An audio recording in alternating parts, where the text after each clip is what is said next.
Okay, in this, I'm going to just give you kind of a basic outline of Simpson's rule. And how it differs from the other rules is the Riemann sums use rectangles. Trapezoid, of course, uses trapezoid. The Simpson's rule tries to fit a parabola inside the curve. So you can see here, I just pulled this. We've got a curve f of x, excuse me. We create a polynomial or a quadratic that fits close to p of x. It has the same endpoints and some point in the middle in common. Okay? And of course, should be right in the middle. So I just want you, I'm going to prove just a very quick general kind of form. There's more you could do with this. But keep in mind, this h over 3, the width over 3, and this coefficient of 4. All right? Because I am really only going to break it into these two intervals. So it's really just going to cut off, as the the first interval, 4 times the middle, and then skip right to the end. Okay, so just look for that. So let's say I want to find the area of the parabola, okay, because that's what we're doing. We're trying to find the area of the parabola from negative h to positive h. So I'm going to break it into two. Remember, Simpson's rule always has to have an even number of intervals. So I break it into two. Each has a width of h. Okay. So let's just think in general, because we know calculus, how we would integrate.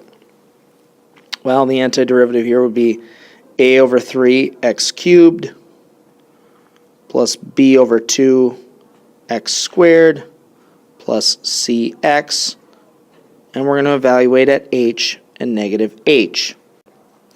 So when we do that, if I can plug in positive h, I get a over 3 h cubed plus b over 2 h squared plus ch. Now when I plug in a negative, of course a negative cubed is negative, so it'll be negative a over 3h cubed. A negative h squared is still positive, so it'll be plus b over 2h squared minus ch. Okay, let's get rid of the parentheses. So we get a over 3 h cubed plus b over 2 h squared plus ch plus a over 3 h cubed minus b over 2 h squared plus ch. Well, these two terms cancel because they are 0. We've got 2a over 3 h cubed plus 2 ch. Well, knowing where I needed to end up, I'm going to factor a 3 out. Okay, and h over 3. Okay. Let me change this to a lowercase h. I don't know why I suddenly switched. H over 3. When I do that, I'm left with a 2a h squared plus a 6c. Okay?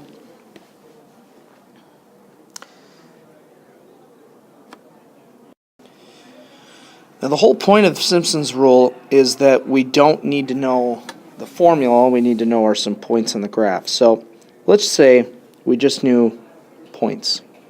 Okay? Well, if we're going to try and set up a parabola, so we've got ax squared plus bx plus c, and we're going to plug in negative h, 0, and h. Well, if we plug that in, let's start with a multiplied by negative h squared plus b multiplied by negative h plus c. If we plug in 0, we get a multiplied by 0 squared plus b multiplied by 0 plus c. And the last point we'll plug in is positive h. So h squared plus b times h plus c. Okay. Now again, the whole point of this is that we should be able to plug in the points. We don't want to. Simpson's rule is for times we don't have the. Now, if I added those points together, let's say I just decide I wanted to add these three. So I have ah squared plus, minus BH because of the negative,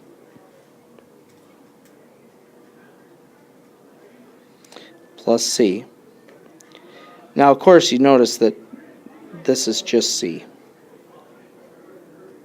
plus AH squared, plus BH, plus C. Well, take a look at this. These are gone. 2AH squared plus 3C. They're so close. It's so close to what we have in there. So how do we offset it? Well, we're 3C away, right? We're just 3C away. So what we did was we added adding 3C to one of them like that. And now C plus 4C plus C gives us that 6C.